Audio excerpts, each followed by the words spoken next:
Assalamualaikum warahmatullahi wabarakatuh. Sobaul Khair, para santri hebat Al-Amanah, siswa kelas 8 SMP Bingwa Terpadu. Bagaimana kabarnya hari ini? Ustazah berharap kalian semua di rumah dalam keadaan sehat walafiat. Baik, sebelum Ustazah akan menyampaikan materi di hari ini, mari kita sama-sama saling mendoakan diri kita, mendoakan keluarga kita, teman kita, dan orang-orang di sekitar kita. Dan tak lupa mendoakan pesantren modern Al-Amanah. Semoga kita semua di tengah pandemi ini diberikan pelindungan dan diberikan keselamatan. Dan semoga wabah ini segera menghilang dari tanah air kita. Oke, para santri hebat, hari ini Ustazah akan menjelaskan tentang materi teks eksplanasi. Teks eksplanasi. Tujuan pembelajaran hari ini adalah kalian dapat menelaah atau menganalisis struktur teks, ciri kebahasaan, dan kesalahan ejaan bahasa Indonesia. Materi teks eksplanasi bisa kalian buka di buku paket Marbi halaman 113 dan LKS halaman 44. Kali ini kita akan membahas tentang struktur teks dan unsur kebahasaan atau ciri bahasa. Struktur teks eksplanasi itu ada 3. Yang pertama adalah pernyataan umum, yang kedua deret penjelas, yang ketiga interpretasi. Pernyataan umum itu adalah definisi umum dari sebuah topik atau dari sebuah permasalahan yang dibahas. Kalian bisa membuka LKS halaman 46 yang berjudul banjir. Saya berikan contoh pernyataan umum dalam teks eksplanasi. Banjir adalah salah satu jenis bencana alam yang kerap terjadi di musim hujan dan menimbulkan berbagai dampak negatif. Jadi pernyataan umum ini biasanya terletak di paragraf awal. Yang kedua, deret penjelas. Deret penjelas ini berisi tentang mengapa dan bagaimana serta akibat dari peristiwa itu terjadi. Di LKS halaman 46, deret penjelas ada di paragraf 2, 3, dan 4. Yang terakhir, interpretasi. Interpretasi itu adalah kesimpulan. Kalau kita mendengar kata kesimpulan, otomatis letaknya selalu di akhir teks atau di akhir paragraf. Itu tentang struktur teks eksplanasi. Yang kedua, ciri kebahasaannya.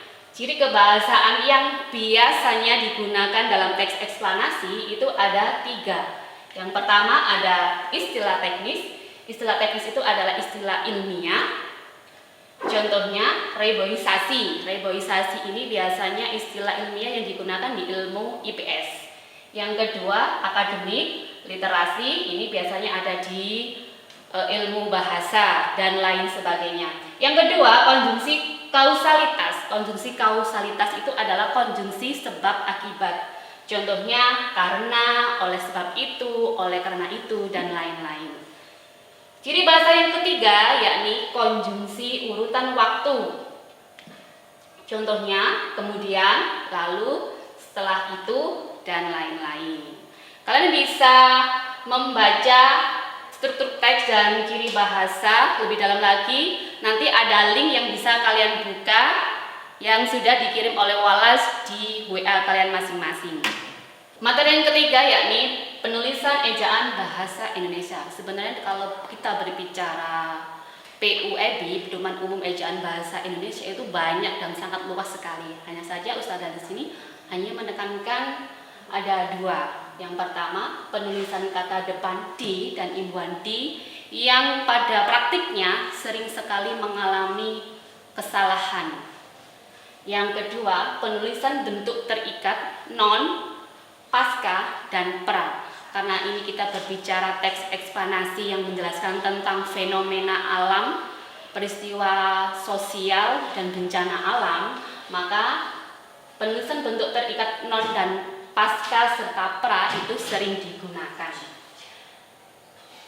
Yang pertama, penulisan kata depan di dan imbuhan di. Ini Ustazah sering sekali mengulang-ulang bagaimana sih menulis imbuhan di dan kata depan di yang betul. Mari kita simak bersama-sama.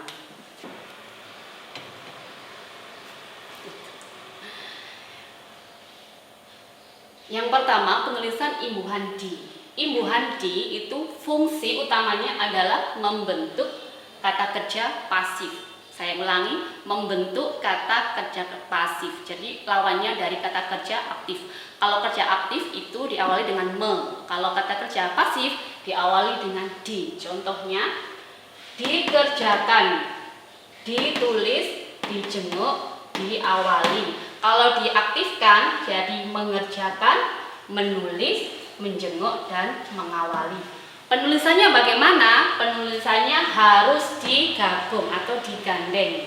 Ya, jadi diingat, imbuhan di atau awalan di membentuk kata kerja pasif, penulisannya selalu digabung. Jadi kalau kalian di teks menemukan penulisan imbuhan di, contohnya ini, dikerjakan, ditulis, dikerjakan. Jadi ini diberi jarak atau spasi, berarti itu penulisan yang salah. Ditulis, penulisannya ditulis, ada jarak di sini, berarti itu contoh yang salah.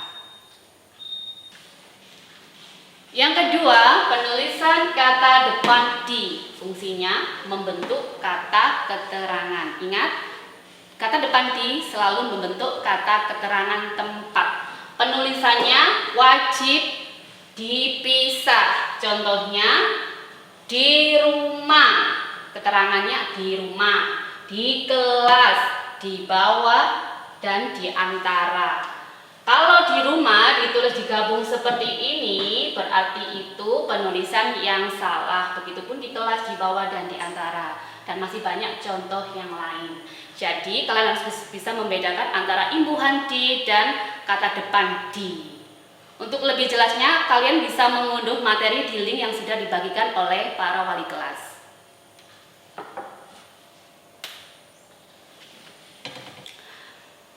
Yang ketiga, penulisan bentuk terikat non, pasca, dan pra. Sebenarnya bentuk terikat dalam bahasa Indonesia itu ada banyak.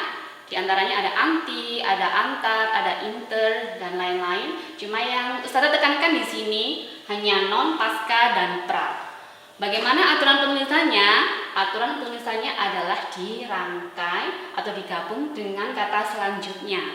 Contohnya non akademi. Ini kan terdiri dari non plus akademi, jadi harus dirangkai. Non aktif, pasca banjir, pasca bayar, pra ujian, pra bayar, dan lain-lain sebagainya contohnya. Nanti kalau lebih jelasnya bisa kalian baca link materi yang sudah dibagikan oleh para wali kelas.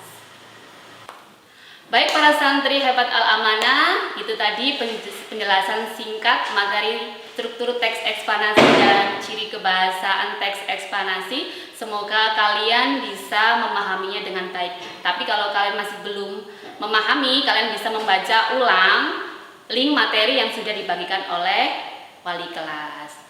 Dan jangan lupa like, share, dan subscribe channel SMP Bilter. Dari Ustazah, saya akhiri. Wassalamualaikum warahmatullahi wabarakatuh.